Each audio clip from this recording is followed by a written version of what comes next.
Assalamualaikum warahmatullahi wabarakatuh. Puji bagi Allah, salam bagi Rasul. Alhamdulillah pada kesempatan ini kami sebagai tim multimedia Tazkir sudah melaksanakan podcast. Mohon maaf, sedang melaksanakan podcast ya. Sebelumnya perkenalkan, nama saya Rizky Fadilah sebagai host podcast kali ini dan juga ditemani oleh narasumber kita yaitu Ibu Ustazah Sri Mulyati ya. Sebelumnya perkenalkan dulu dong Ibu Ustazah Sri Mulyati. Oke, perkenalkan nama lengkap saya yaitu Sri Mulyati. Nama panggilannya boleh dipanggil Sri. Alamat dari Blok 1 Desa Pilangsari, Kecamatan Jati 7, Kabupaten Majalengka. Untuk tempat tanggal lahirnya di Majalengka 9 Desember 1999. Usia alhamdulillah 22 tahun. Berarti asli orang Majalengka ya? Iya dong, asli. Asli orang Majalengka. Oke. Untuk riwayat pendidikannya? Untuk riwayat pendidikannya, alhamdulillah. Untuk SD sendiri yaitu di SDN Pilangsari 1. Kalau SMP di SMP Negeri 1 Maja. Untuk SMA sama di SMA Negeri 1 Maja.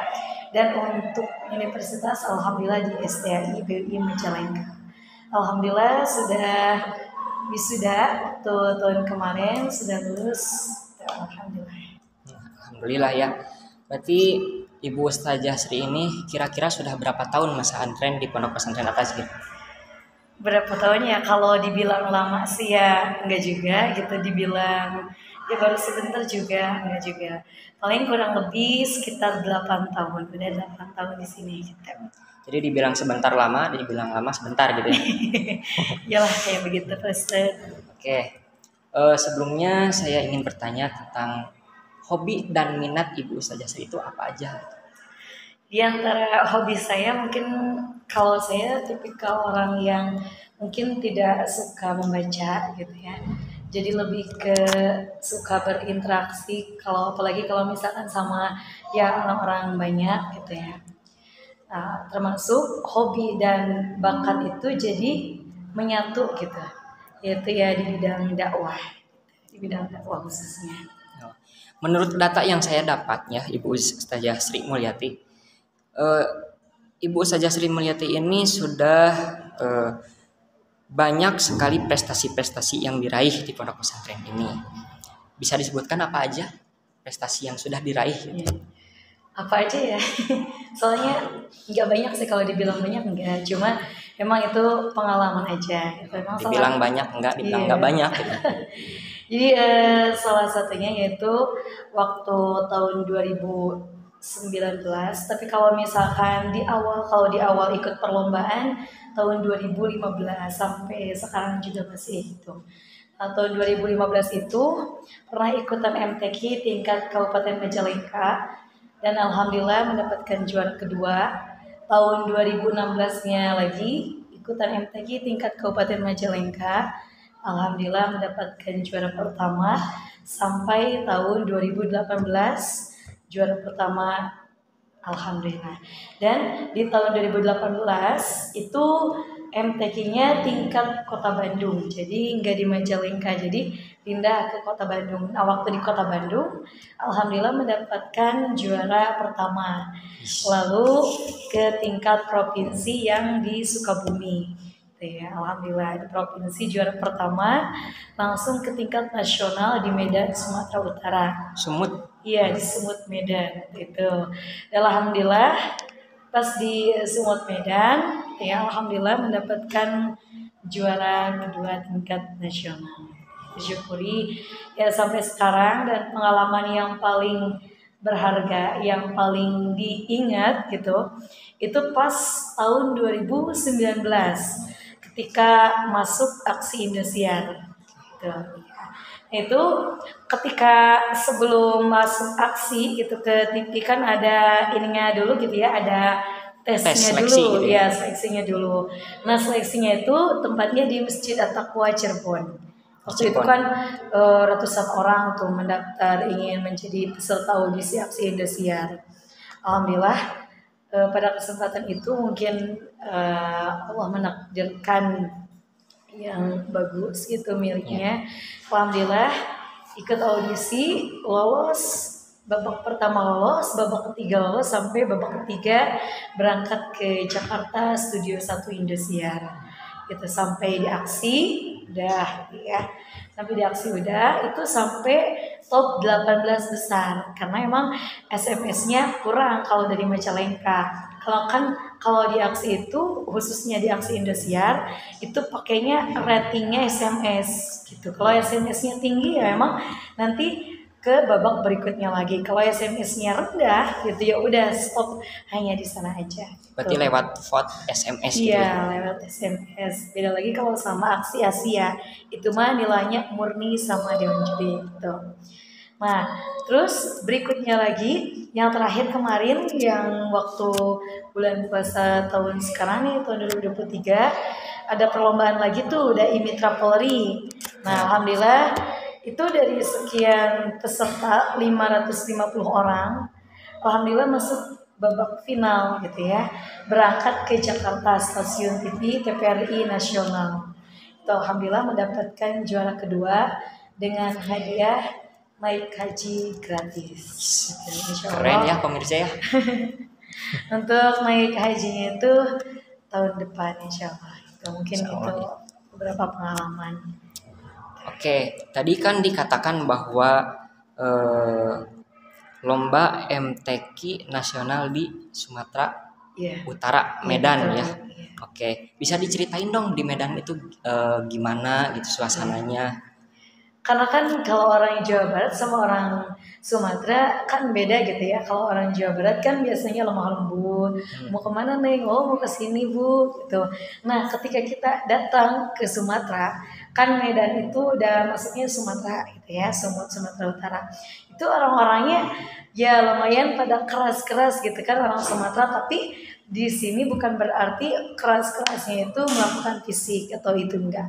Tapi dalam artian di dalam segi tata cara bahasanya itu keras gitu ya logatnya atau nadanya gitu tapi padahal orangnya itu baik-baik gitu kalau di Medan baik-baik terus juga ya kalah gitu sesama apa namanya ketika kita membutuhkan bantuan langsung peka gitu orangnya baik-baik warganya juga ramah adat istiadatnya juga bagus di sana gitu orang-orangnya. Mungkin di Medan itu emang agak kasar karena yang saya ketahui sukunya tuh suku Batak ya. Iya, betul. Kebanyakan suku Batak di sana kan. Ya. Untuk cuaca apakah sama dengan Jawa Barat ataupun berbeda? Untuk cuaca sih sama aja. Panas gitu kan sama aja. Cuma kan Jawa Barat juga beda-beda kan gitu. Ya. Kalau di Majalengka misal panas. Kalau daerah Bandung misal Lembang ke sana kan dingin gitu kan cuacanya. Nah, di Sumatera juga seperti itu. Tapi yang saya rasakan selama di Sumatera di Medan gitu, itu cuacanya panas. Mungkin emang lagi musim panas kali ke sananya. Oke, untuk waktu di Medan mungkin banyak teman-teman yang dari sana ke sini ya, berbeda-beda pulau. Iya. Ada teman terdekat Ibu Ustazah Sri enggak waktu di Medan? Yang dari luar pulau gitu. Yang orang Medannya gitu. Ada namanya Basit. Basit. Iya, sama Basit. sama di bidang dakwah juga bidang dakwah. gitu ya. Cuma emang beliau orang Medan aslinya gitu. Nah, waktu di sana ketemu gitu kan tadinya kan ketemunya melalui IG gitu ya. Di Instagram gitu kan pernah ya tanya-tanya lah seputar dakwah gitu kan. Nah, waktu di sana ada perlombaan, beliau juga ada di tempat di sana perlombaan, ya saya juga ada di sana. Alhamdulillah bisa ketemu sama teman-teman gitu. Oke, terus juga di sini dikatakan bahwa Ibu Ustazah Sri Mulyati sudah di TV RRI Bandung. Iya. Atau dari mana? Ya itu di TVRI Bandung waktu bulan puasa tahun kemarin. Sama apakah lomba atau? Iya sama lomba pidato seputar dakwah lah seperti itu. Cuma emang itu kan anggotanya satu orang. Biasanya kalau syahil Quran kan anggotanya 3 orang. Ya. Ada yang pensyarahnya, ada yang tilawahnya, ada yang juga yang tilawahnya. Nah kalau yang di RRI Bandung waktu tahun kemarin itu cuma pidatonya aja karena emang maksimal pidatonya itu 7 menit gitu untuk satu orang. Oke, berarti Ibu Ustazah Sri Mulyati ini di pondok kan sering latihan dakwah, ya. Iya. Sering latihan dakwah, mungkin tiap waktu, tiap malam lah. Nah, bagaimana cara memanage waktunya? Sedangkan kan di pondok pesantren itu yang saya tahu bahwa banyak hal-hal yang berupa hafalan. Jadi setiap waktu yang satu harus menghafal ini, waktu yang satunya lagi harus menghafal ini. Bagaimana cara memanage waktunya gitu? Iya, kalau untuk memanage waktu sendiri gitu kan emang di pesantren itu kan jadwalnya emang padat gitu kan, dari pagi sampai malam gitu kan. Ada pengajian umum lah, ada pengajian per kelasnya juga. Cuma di sini ada satu hari itu yaitu hari Minggu ada eskul dakwah kan, ada eskul dakwah, ada eskul marawis, ya segala bidang lah gitu, tergantung potensi anaknya tuh di mana gitu, hobinya, bakatnya tuh di mana gitu.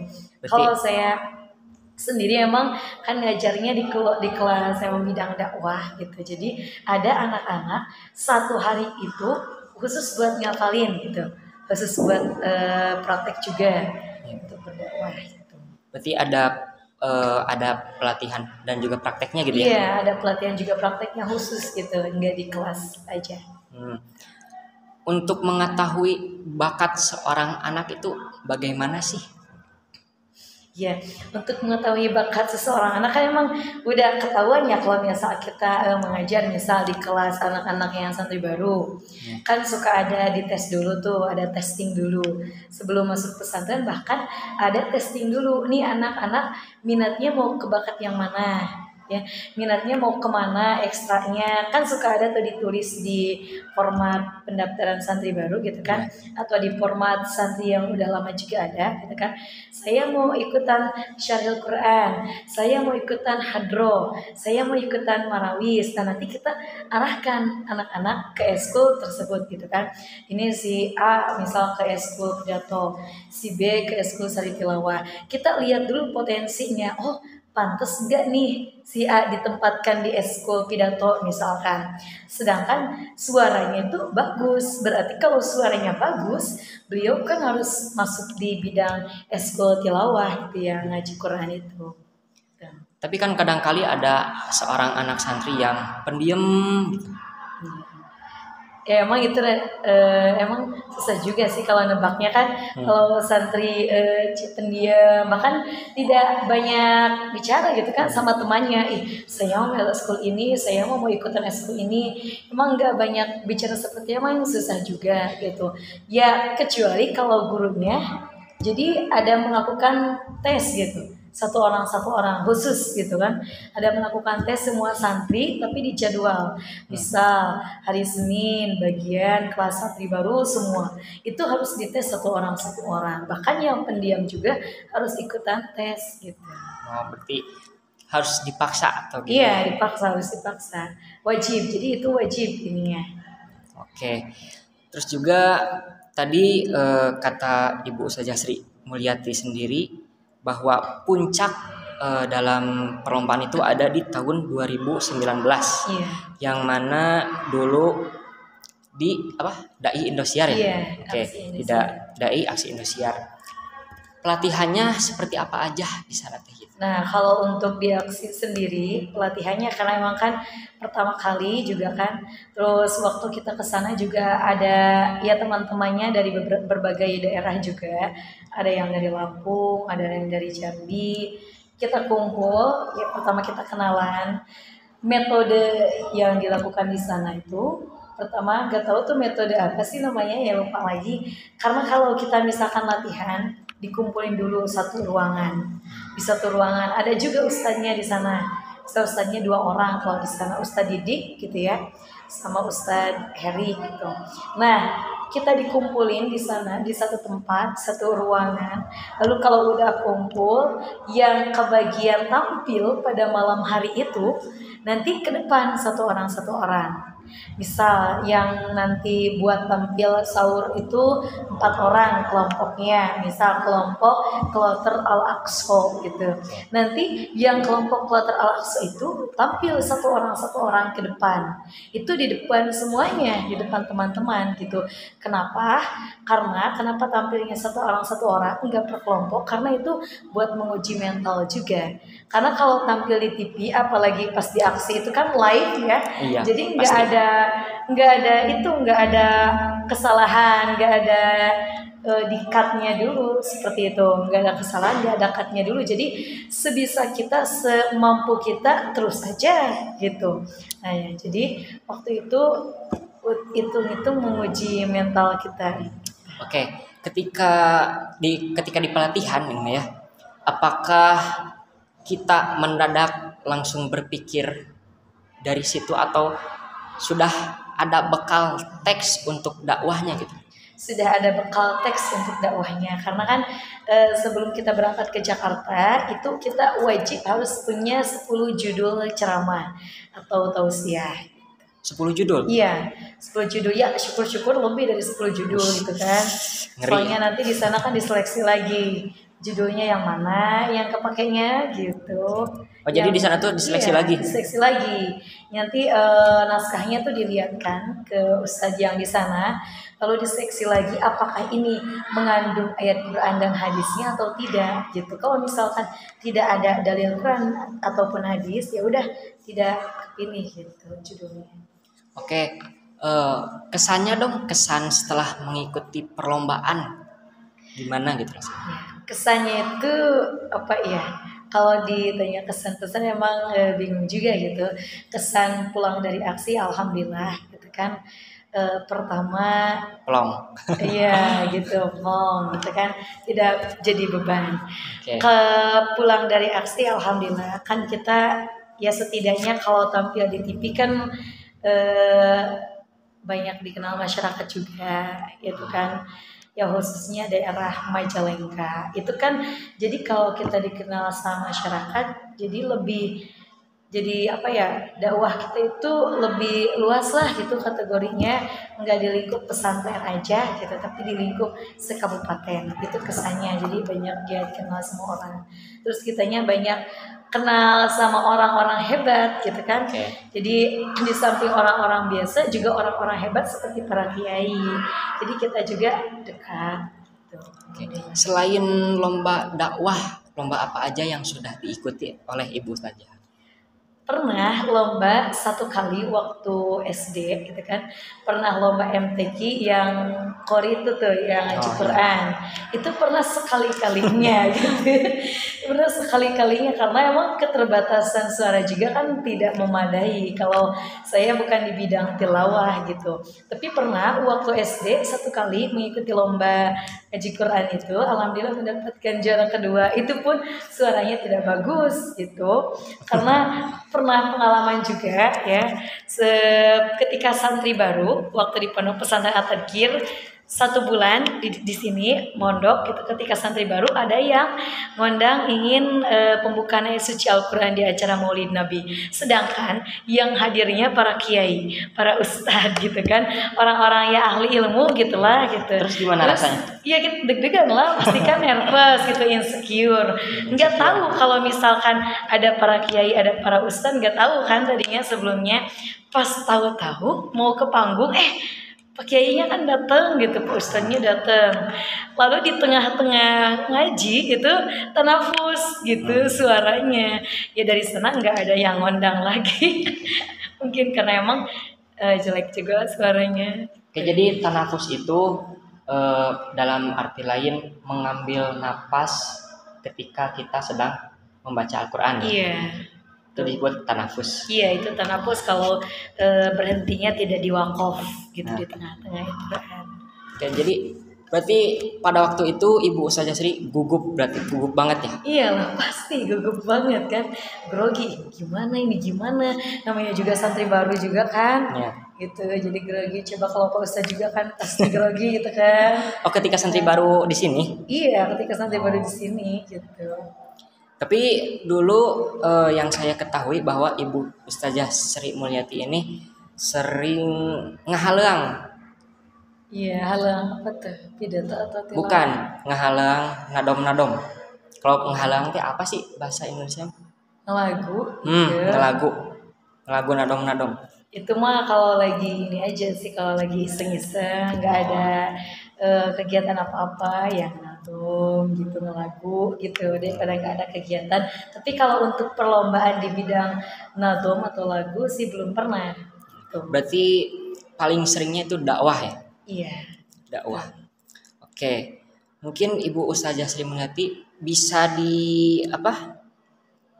bisa disebutkan dong untuk harapan-harapan para santri yang ada di pondok ini gitu. Harapannya apa gitu? Nah, harapan terbesar gitu kan untuk Pondok Pesantren At-Tadkir ini, khususnya untuk semua santri, baik itu santri putra ataupun santri putri gitu kan. Ya, mudah-mudahan kedepannya itu bisa menjadi yang lebih baik dari sekarang. Gitu. Ataupun itu dari segi apapun gitu kan, mau dari segi pidato, mau segi dakwah ataupun akhlaknya gitu, ataupun pembelajarannya, prestasinya gitu kan. Harapannya kedepannya menjadi seorang dai-daiyah gitu yang handal di masyarakat, yang bisa bermanfaat di masyarakat, yang bisa berkiprah di masyarakat, juga untuk bermanfaat bagi negara dan agama. Berarti kita itu jangan ragu dalam berproses gitu ya. Iya. Walaupun lambat, tapi sampai ke tujuan. Iya. Betul. Oke, mungkin karena waktu sudah terlalu padat ya. Alhamdulillah, terima kasih telah hadir dalam acara podcast kali ini ya Ibu Ustazah Sri Mulyati. Semoga Ibu Ustazah Sri Mulyati tetap sehat, amin. Tetap semangat, banyak rezeki, amin. Terus selalu dalam lindungannya lah. Ya. Amin. Oke, jadi pemirsa yang ada di rumah, yang ada di mana pun berada ya, mungkin ini akhir dari podcast pada kesempatan ini ya. Nanti insya Allah kedepannya akan ada lagi terus berlanjut ya. Tidak hanya sekarang, insya Allah nanti kedepannya ada 1 minggu sekali ataupun 2 minggu sekali insya Allah ya.